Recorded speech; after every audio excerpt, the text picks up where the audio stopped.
The title of the Lord's message today is A Voice in the Wilderness, and we will continue in our study of the book of John.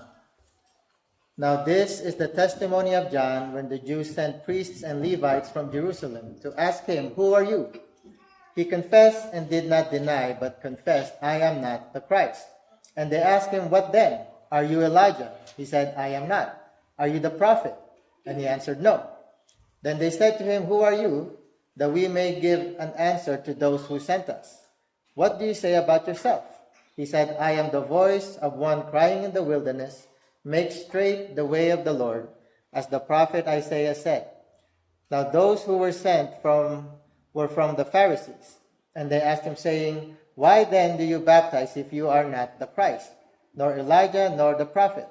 John answered them, saying, "I baptize with water, but there stands one among you whom you do not know. It is he who is coming after me, is preferred before me, whose sandal strap I am not worthy to loose." These things were done in Bethbara, beyond the Jordan, where John was baptizing. Let us bow our heads and pray. Dear Heavenly Father, again, we just want to thank you again for another beautiful day to learn from you, to grow from you, O Lord Jesus. Dear Lord Jesus, speak to us once again, and by your Spirit, give us the understanding. Open our hearts to receive your message well, for this is your will. Thank you again, Lord Jesus, for another day. We love you and praise you. In Jesus' name, amen. So who is John? So that's the question. Who are you then? Right? In our passage today, we see John the Baptist and some priests and Levites playing some kind of a guessing game. Who are you? They were sent from Jerusalem to find out who John was.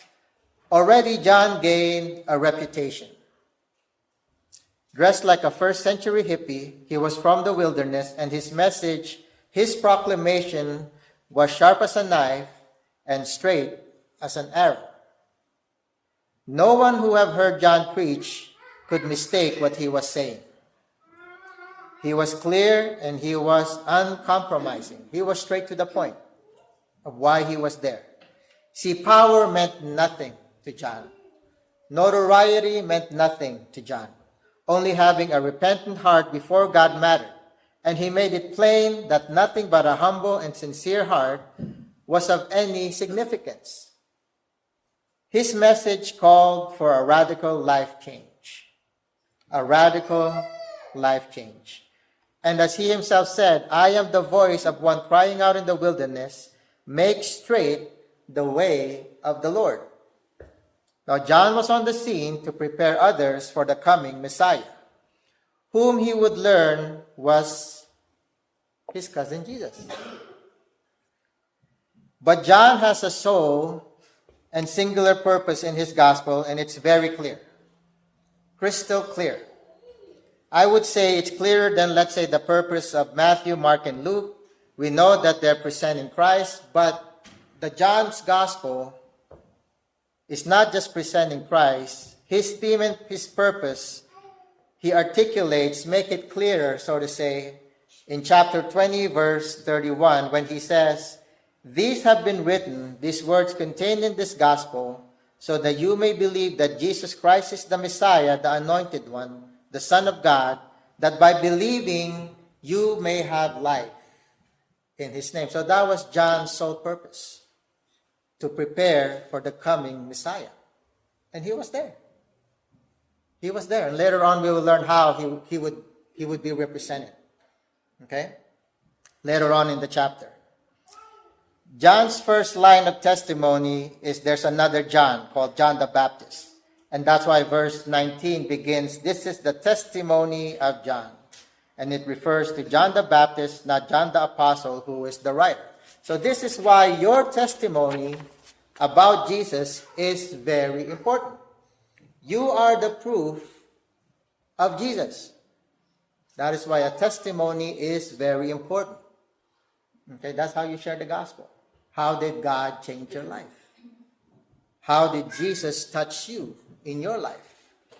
Okay, that's why a testimony is very important. So here you have the beginning of his historical record concerning Jesus Christ, the Son of God.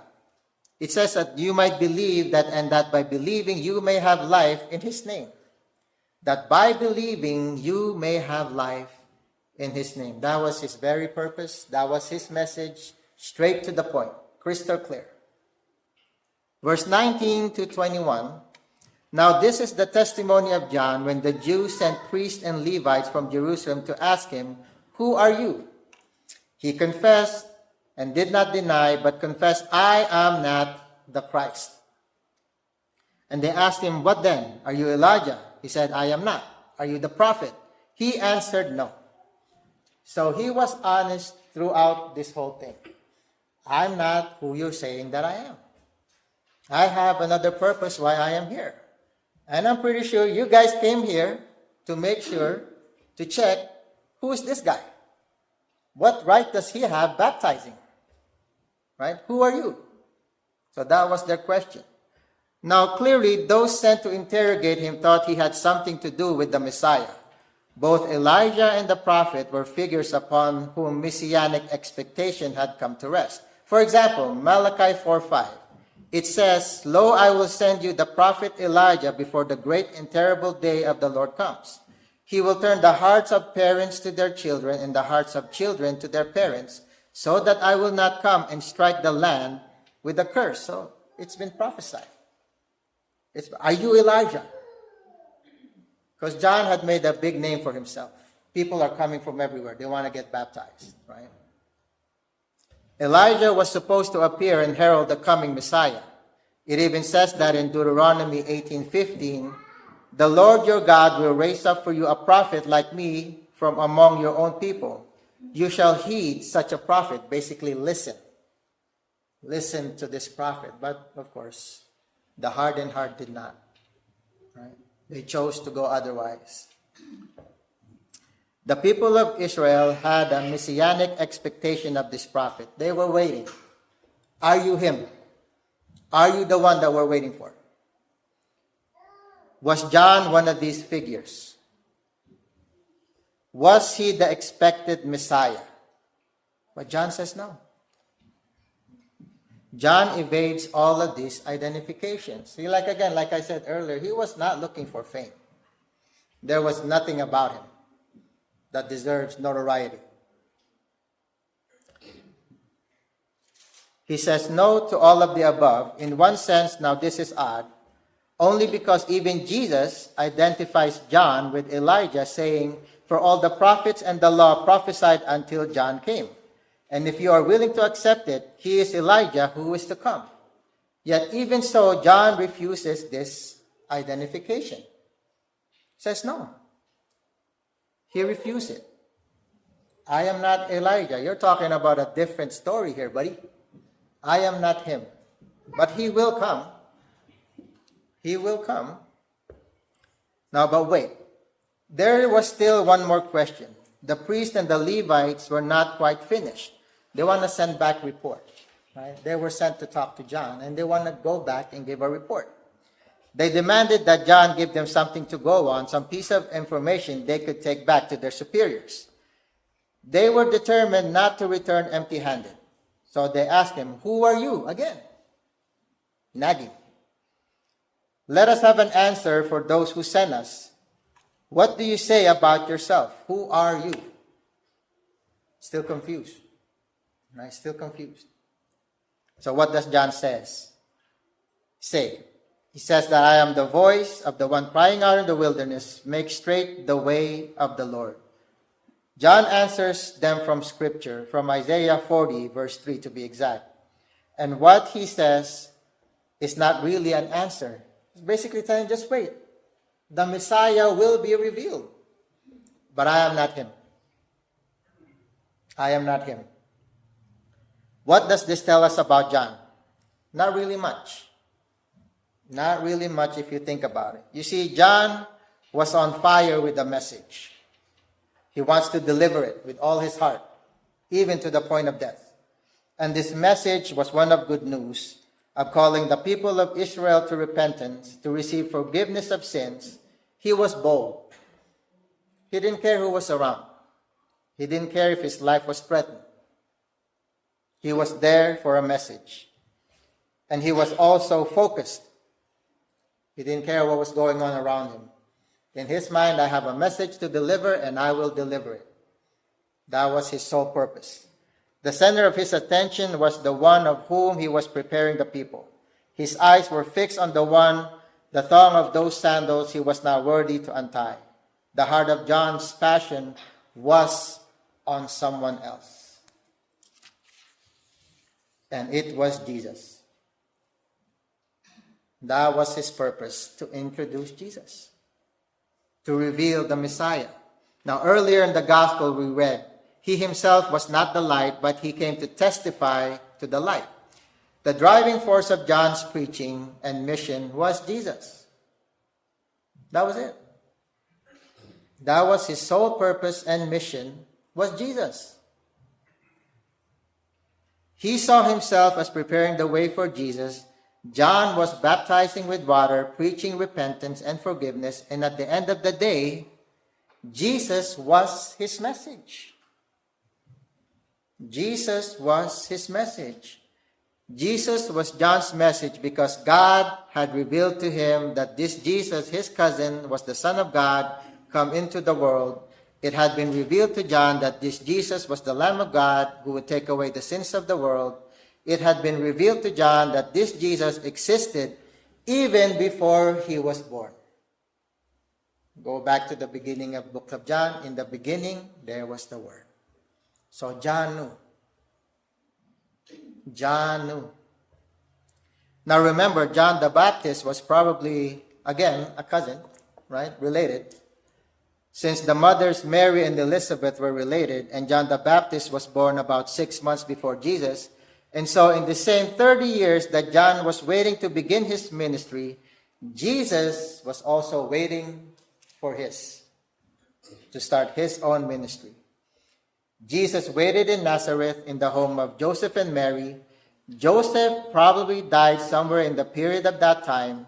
So among the rest of the brothers and sisters took care of his mother working in the carpenter shop. 30 years of total obscurity with only one glimpse at the age of 12. So nothing from the birth of Jesus until that one incident where Mary and Joseph kind of lost him, right? You guys remember that story?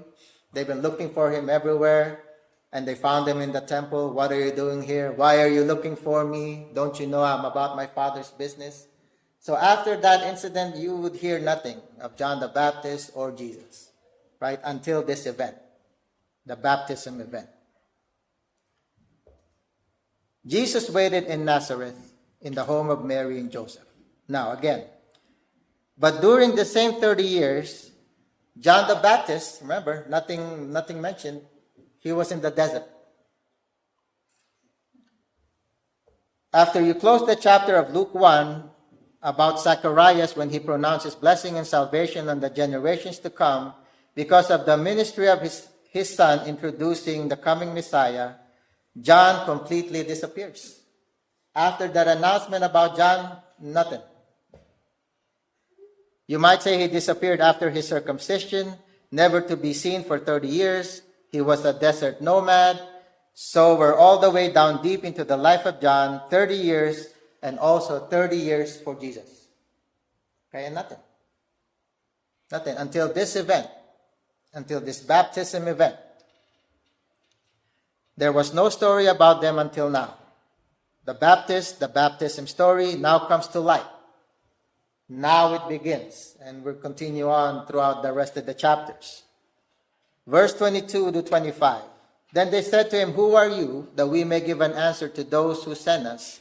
What do you say about yourself?" He said, "I am the voice of the one crying in the wilderness, make straight the way of the Lord, as the prophet Isaiah said." Now those who were sent were from the Pharisees, and they asked him, saying, "Why then do you baptize if you are not Christ, nor Elijah, nor the prophet?" See, John was self-denying and Christ-focused. Again, he didn't care about fame. He didn't care about notoriety. John's sole purpose was to point people to Christ. I'm doing this because I'm preparing for Christ.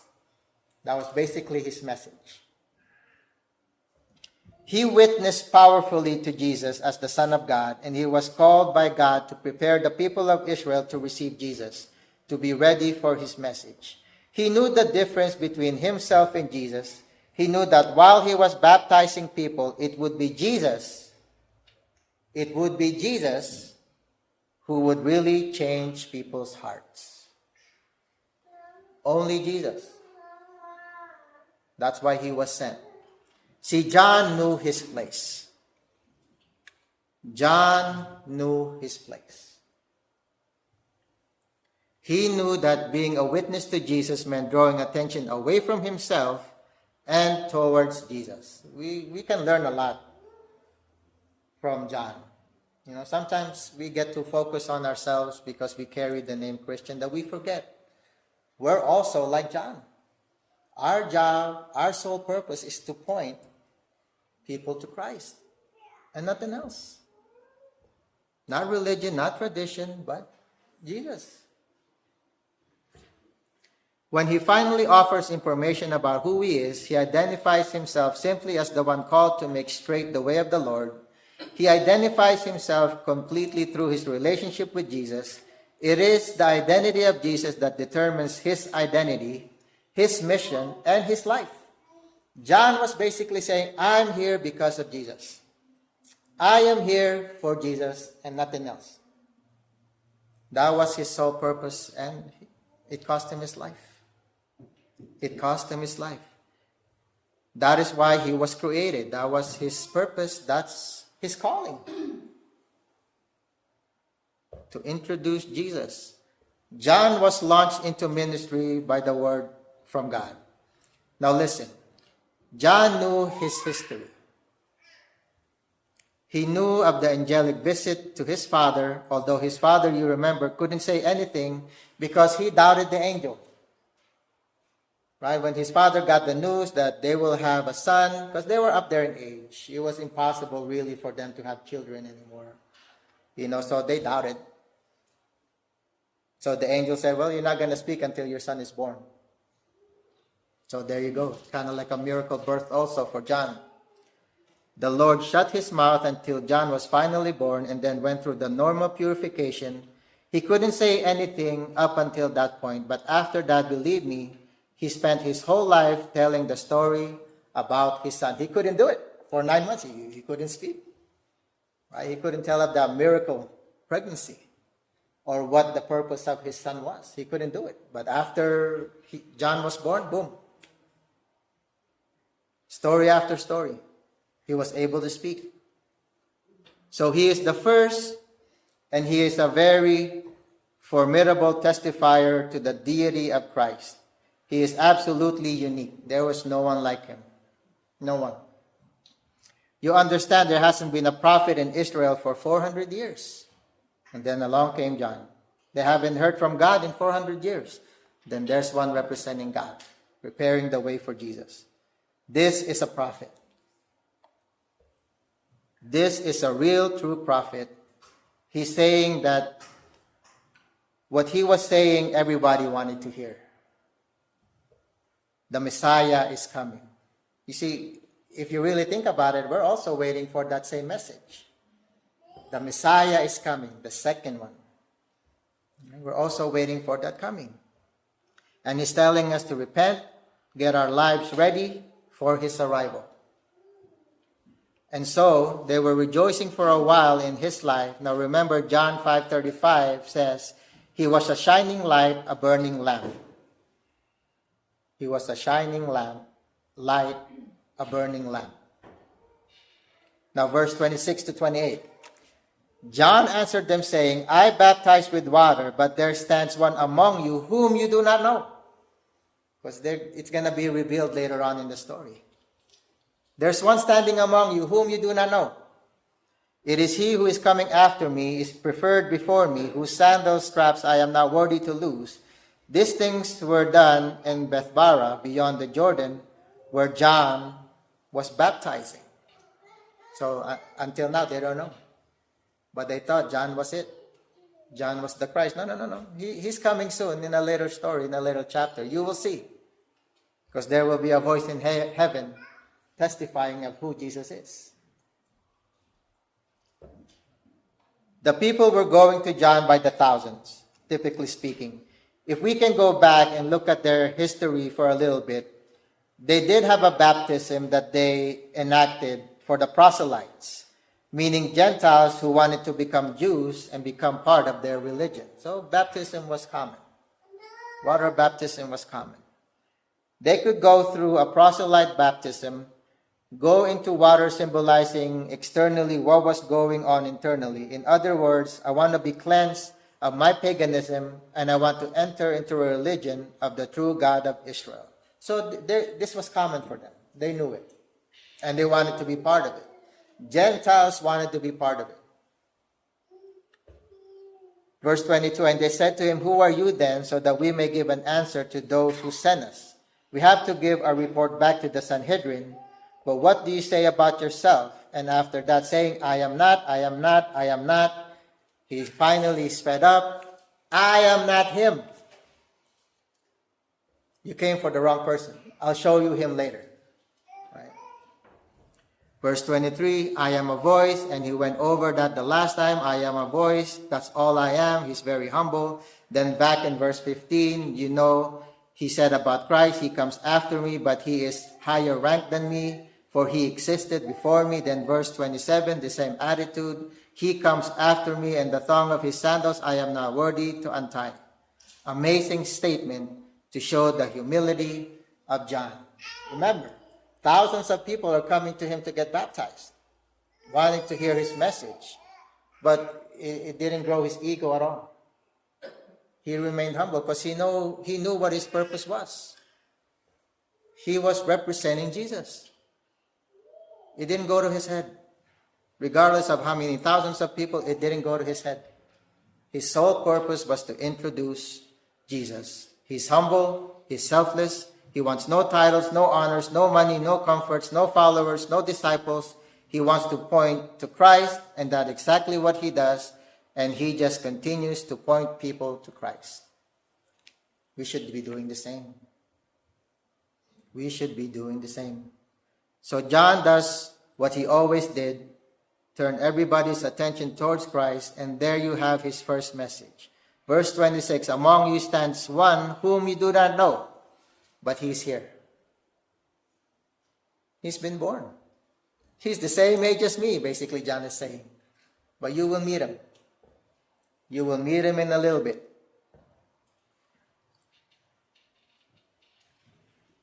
That's his first message. He's here. But why are you so focused on me? You see me, you know what I do. I'm here almost every day. But one stands already here and you don't know.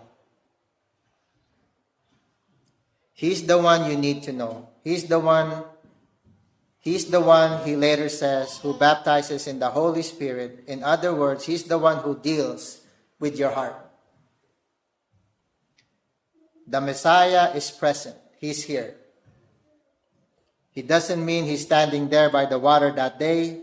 He means he's in the land. He's arrived. He's been born.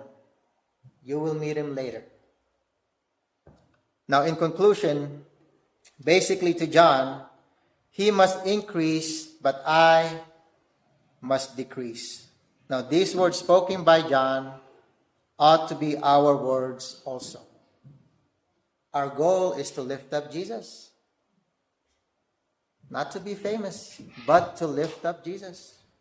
Not to draw the crowd, but to represent Jesus.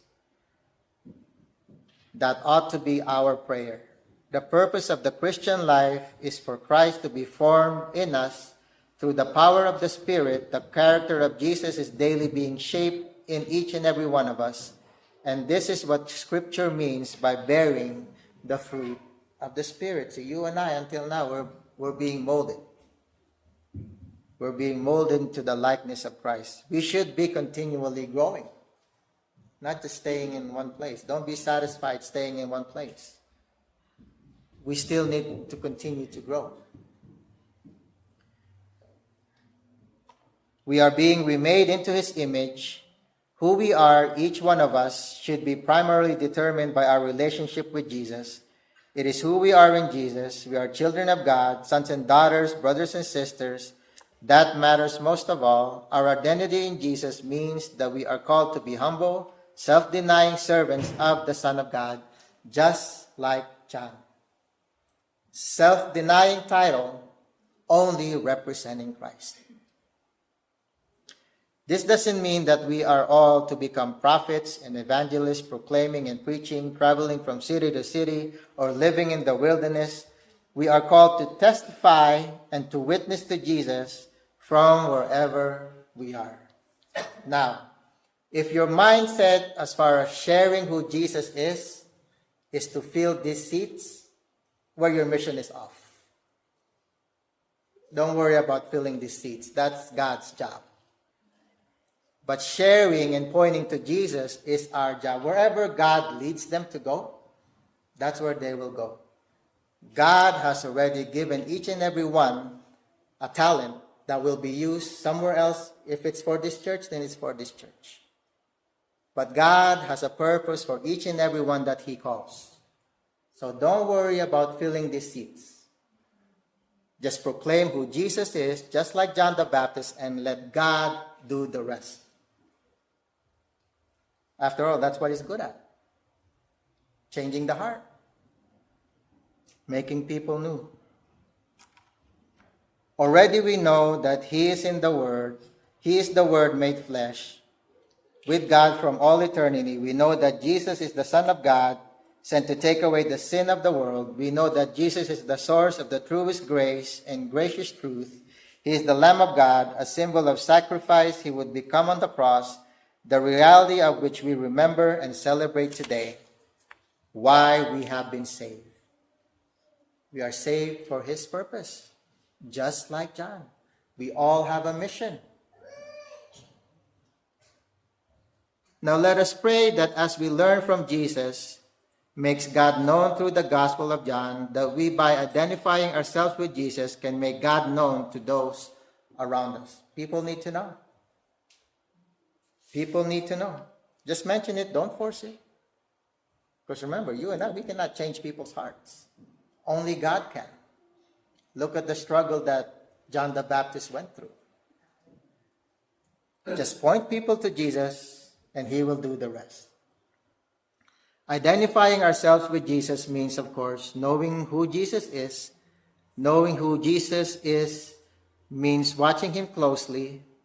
And we will do this through spending more time in our study of the book of John, looking at the life of Jesus in this gospel. Point people to Jesus. That is our sole purpose, and nothing else. Nothing else. Just like John, that's why we were called. To point people to Jesus. Let us pray. Dear Heavenly Father, we just want to thank You again for Your message. Thank You for teaching us once again. And I pray, O Lord God, that each and everything that we heard here today was pierced in our hearts. And I pray that we are continually growing in Your word, for this is Your will. For us not to remain stagnant, for us not to remain comfortable. The goal is to continue to grow into Your image. Thank You again, Lord Jesus, for the opportunity to serve You, for the opportunity to hear Your message. Thank You for opening our hearts. Thank You again for speaking. Thank You for all that You've done. We love You, we praise You. In Jesus' name, amen.